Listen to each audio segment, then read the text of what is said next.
Welcome to this explainer. Okay, today we're completely shattering a massive and, frankly, really expensive misconception.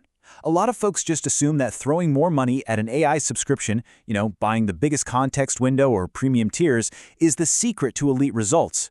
But as we'll see today, true power users, they aren't just swiping their credit cards. They're architecting incredibly smart, autonomous systems, and they are fiercely protecting their token usage.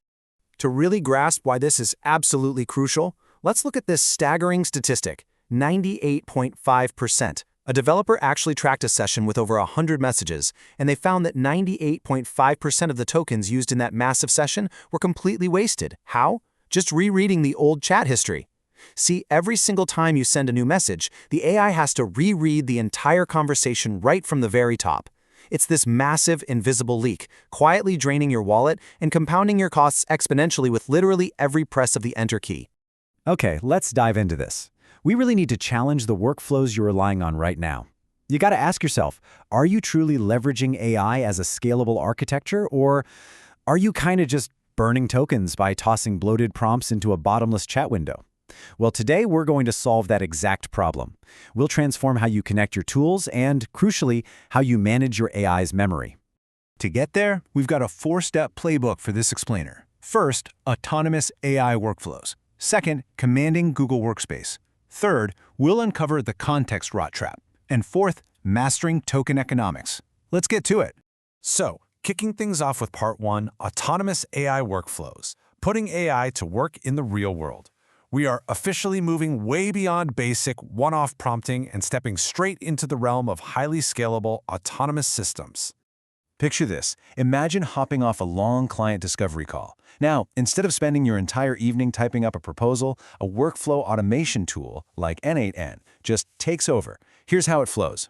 Step 1. A webhook automatically grabs the meeting transcript and the AI summary straight from Fireflies. Step 2. An AI agent steps in, basically acting as your senior solutions consultant, and analyzes that raw transcript to draft a highly structured proposal. Then, step 3, it fires off an API called a Gamma, and Gamma instantly generates a polished, multi-page, client-ready slide deck complete with images and themes. All you do is review it and hit send. It's like magic. And this brilliantly illustrates the real power here.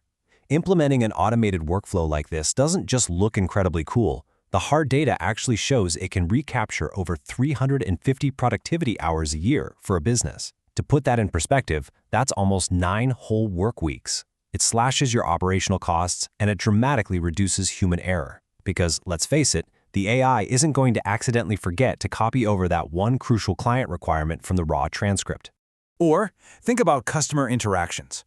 We all know the clunky, old way of manual phone bookings, right? Receptionists frantically checking calendars, spelling out tricky email addresses over the phone, putting people on hold. It's a mess. Contrast that with the new way, deploying a fully functional, totally natural-sounding voice agent using 11 Labs and Cal.com. The crazy part is, you can build this agent using just natural language commands, and it can instantly check live availability, book the slot, and send out a confirmation email completely autonomously. All right, moving into section 2, commanding Google Workspace for what we're calling terminal velocity. As your systems level up, you want them acting faster, shifting from clunky graphical interfaces directly to your coding terminal. What's really interesting about this slide is how the open-source Google Workspace Command Line Interface, or GWS CLI, absolutely changes the game for AI coding agents. Your AI can instantly search files, upload data, modify docs, and run complex multi-step workflows directly in the terminal. And because it's using CLI commands, it completely bypasses the heavy overhead of Model Context Protocol or MCP servers. It is faster, it's way cheaper on tokens, and honestly, it formats complex documents flawlessly. But hey, it's not all just hardcore efficiency and coding all the time. Let's take a quick, tasteful mental breather. If you happen to use Claude Code in your terminal, there's this amazing little Easter egg. If you type the /buddy command, you actually hatch a virtual pet, like Vortex, this sort of chaotic turtle, whose personality is based entirely on your coding habits. It chimes in with snarky comments while you're working, and the absolute best part? It exists entirely outside of your context window, which means it costs literally 0 tokens to enjoy. Now, while the buddy system costs 0 tokens, other parts of your workflow definitely do not. Welcome to section 3, the context rot trap. This is the invisible leak, the compounding hidden cost of AI token usage that will actively sabotage even your most brilliant workflows if you're not paying attention. You can kind of think of context rot as AI dementia. It's essentially a degradation in an AI model's performance that happens when you spread its attention across just way too many tokens. As your coding or chat session grows, the model literally starts forgetting your initial instructions, it contradicts itself, and frankly, it gets noticeably lazier. So a bloated context window doesn't just drain your wallet, it actively guarantees you'll get worse, lazier outputs. Let's move to the data and see how this builds, because the numbers completely back this up. AI companies love to boast about these massive context windows, like 1 million tokens, right? But look closely at the retrieval accuracy.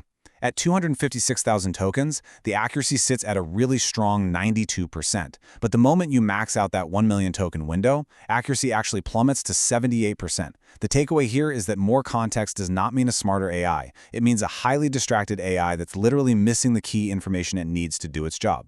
So how exactly do we fix this? Well, it's time for our fourth and final section, Mastering Token Economics.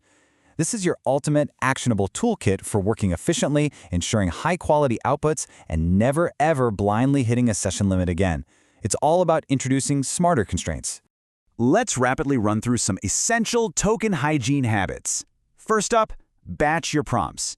Instead of asking for 3 separate edits across 3 separate messages, which forces the AI to reread the entire history 3 times, just ask for all of them in one single message.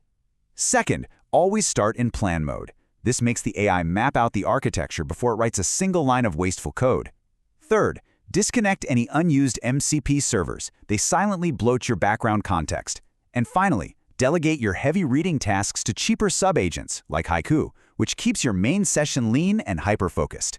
Furthermore, you really have to take control of when your AI resets its memory. If you just leave it on autopilot, Claude will trigger this auto-compaction disaster right around 95% capacity. It basically hastily summarizes your entire session at its absolute least intelligent point. Do not let it do that. Instead, be proactive. Manually ask the AI to summarize its progress when you hit around 120,000 tokens, so about 60% capacity. Take that summary, use the /clear command to totally wipe the slate clean, and just paste the summary back in. You retain all the vital knowledge, but you completely kill the bloat. So, the crucial point is really this. Yes, output tokens cost more than input tokens, but bad context management, that costs the most. You really don't need a larger token limit. You just need better context hygiene. A lack of discipline, basically letting the AI needlessly reread tens of thousands of unchanged tokens over and over, will drain your resources faster than literally anything else. By adopting these token hacks, utilizing those direct CLI terminal commands, and deploying autonomous agents, you're removing the friction that holds most people back. You are no longer just a casual user. You are an architect. So the only question left to ask is, what will you build now that your AI constraints have been completely lifted?